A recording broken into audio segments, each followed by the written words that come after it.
Dostlar, sizlere İgele'den gelip turgan Damaz avtomobilinden obzor etib berabetimiz. 2012 yıl işlep çıkarılan kreskesi, zengleri işlengen, udar yok, zor sastanede maşinamızdan obzor etib berabetimiz. 12'lik boş balonlar koyulgan, metan gaz balon ustanıp bo'lgan. Zor sastanede. Çikol, polik hemen narsasi bor do'stlar.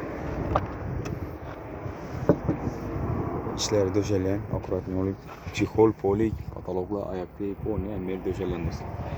Yürgeni 337 bin kilometre yürgen, özüne halal basıp etken kilometreleri. Sastanesi zor maşın. Motor koruplu zaten zor. Bu kazana geleden bolsak, bahası 45 milyon so'm aytıldıktı. Üstünde nakbol saniman dolan bolsa, yana savdolaşıp gelişip basazda bo'ladi. Maşinamiz Xivapti savdo 707 duradi. Ekranda nomerlarni qoldiramiz. Bemalol aloqa chiqarasiz do'stlar.